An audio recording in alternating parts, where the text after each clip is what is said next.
سیرت النبی صلی اللہ تعالی علیہ وآلہ وسلم عنوان ماہ نبوت طلوع ہوا۔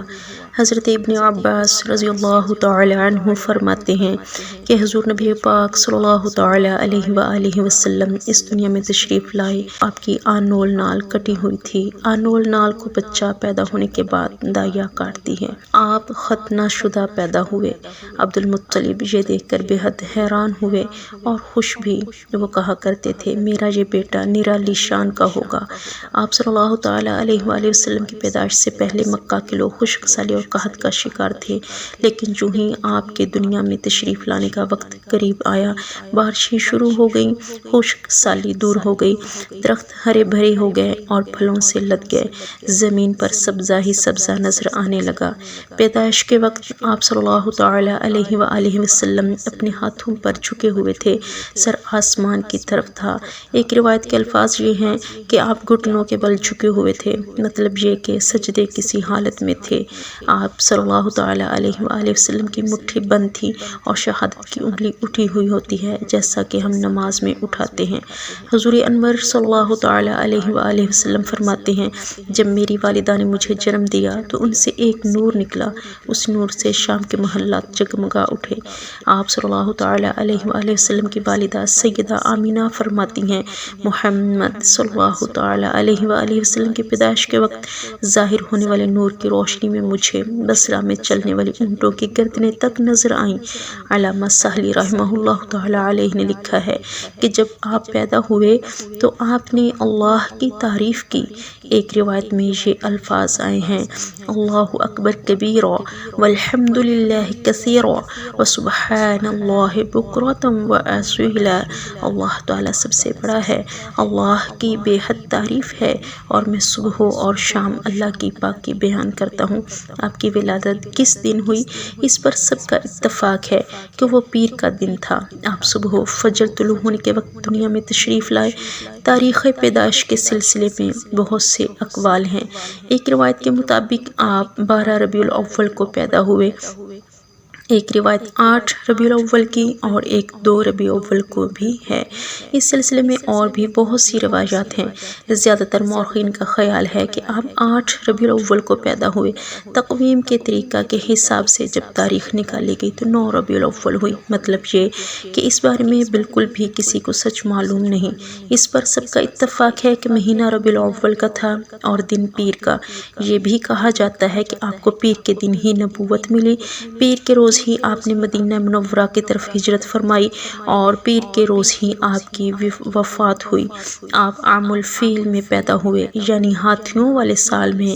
اس سال کو ہاتھیوں والا سال اس لیے کہا جاتا ہے کہ ابرہہ نے ہاتھیوں کے ساتھ مکہ مکرمہ پر چڑھائی کی تھی۔ آپ کی پیدائش اس واقعہ کے کچھ ہی دن بعد ہوئی۔ واقعہ اس طرح سے ہے کہ ابرہہ یمن کا عیسائی حاکم تھا۔ حج کے دنوں میں اس نے دیکھا کہ لوگ بیت اللہ کا حج کرنے جاتے ہیں۔ اس نے اپنے لوگوں سے پوچھا یہ لوگ کہاں جاتے ہیں؟ اسے جواب ملا بیت اللہ کا حج کرنے کے لیے مکہ جاتے ہیں۔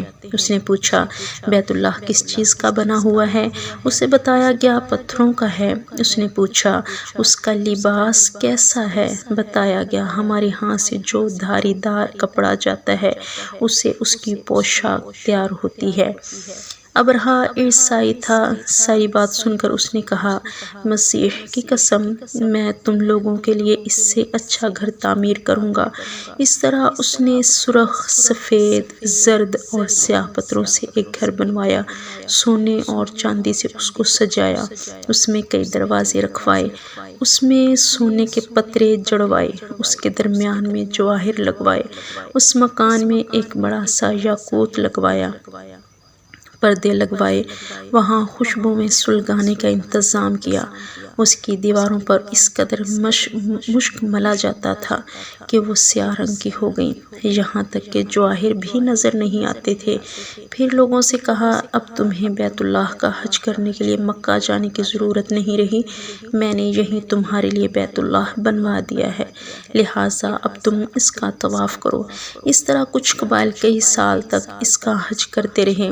اس میں اعتکاف کرتے رہے، حج والے مناسک بھی یہیں ادا کرتے رہے۔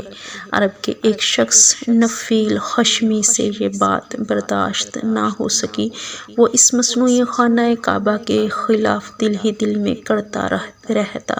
آخر اس نے دل میں ٹھان لی کہ وہ ابرہہ کی اس عمارت کو گندہ کر کے چھوڑے گا۔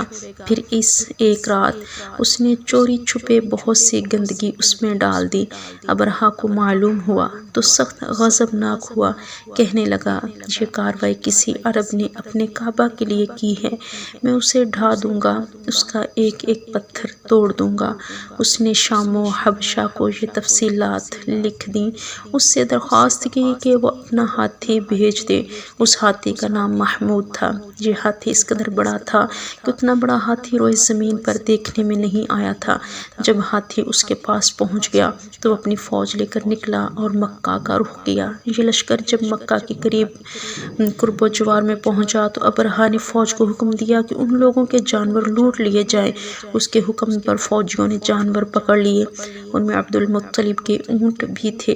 نفیل بھی اس لشکر میں ابرہہ کے ساتھ موجود تھا اور یہ عبد المطلب کا دوست تھا۔ عبد المطلب اس سے ملے، اونٹوں کے سلسلے میں بات کی۔ نفیل نے کہا کہ ابرہہ سے قریش کا سردار عبد المطلب ملنا چاہتا ہے، یہ شخص تمام عرب کا سردار ہے، شرف اور بزرگی اسے حاصل ہے، لوگوں میں اس کا بہت اثر ہے، لوگوں کو اچھے اچھے گھوڑے دیتا ہے، انہیں عطیات دیتا ہے، کھانا کھلاتا ہے۔ یہ گویا عبد المطلب کا تعارف تھا۔ ابرہہ نے انہیں ملاقات کے لیے بلایا۔ ابرہہ نے ان سے پوچھا بتائیے آپ کیا چاہتے ہیں؟ انہوں نے جواب دیا میں چاہتا ہوں کہ میرے اونٹ مجھے واپس مل جائیں۔ ان کی بات سن کر ابرہہ بہت حیران ہوا۔ اس نے کہا مجھے تو بتایا گیا تھا کہ آپ عرب کے سردار ہیں، بہت عزت اور بزرگی کے مالک ہیں، لیکن لگتا ہے کہ مجھ سے غلط بیانی کی گئی ہے، کیونکہ میرا خیال تھا آپ مجھ سے بیت اللہ کے بارے میں بات کریں گے، جس کو میں گرانے آیا ہوں اور جس کے ساتھ آپ سب کی عزت وابستہ ہے، لیکن آپ نے تو سرے سے اس کی بات ہی نہیں کی اور اپنے اونٹوں کا رونا لے کر بیٹھ گئے۔ یہ کیا بات ہوئی؟ اس کی بات سن کر عبد المطلب بولے آپ میرے اونٹ مجھے واپس دے دیں، بیت اللہ کے ساتھ جو چاہیں کریں، اس لیے کہ اس گھر کا ایک پروردگار ہے، وہ خود ہی اس کی حفاظت فرمائے گا، مجھے اس کے لیے فکر مند ہونے کی ضرورت نہیں۔ ان کی بات سن کر ابرہہ نے حکم دیا ان کے اونٹ واپس دے دیے جائیں۔ جب انہیں ان کے اونٹ واپس مل گئے تو انہوں نے ان کے سموں پر چمڑے چڑھا دیے، ان پر نشان لگا دیے، انہیں قربانی کے لیے وقف کر کے حرم میں چھوڑ دیا تاکہ پھر کوئی انہیں پکڑ لے تو حرم کا پروردگار اس پر غضبناک ہو۔ پھر عبد المطلب حرا پہاڑ پر چڑھ گئے، ان کے ساتھ ان کے کچھ دوست بھی تھے۔ انہوں نے اللہ سے دعا کی اے اللہ، انسان اپنے سامان کی حفاظت کرتا ہے تو اپنے سامان کی حفاظت فرما۔ ادھر سے ابرہہ اپنا لشکر لے کر آگے بڑھا، وہ خود ہاتھی پر سوار لشکر کے درمیان موجود تھا۔ ایسے میں اس کے ہاتھی نے آگے بڑھنے سے انکار کر دیا، وہ زمین پر بیٹھ گیا۔ ہاتھی بانوں نے اسے اٹھانے کی کوشش کی لیکن وہ نہ اٹھا سکے۔ انہوں نے اس کے سر پر ضربیں لگائیں، آنکس چبھوئے مگر وہ کھڑا نہ ہوا۔ کچھ سوچ کر انہوں نے اس کا رخ یمن کی طرف کیا تو وہ فوراً اس طرف چلنے لگا۔ اس کا رخ پھر مکہ کی طرف کیا گیا تو وہ پھر رک گیا۔ ہاتھی بانوں نے یہ تجربہ بار بار کیا۔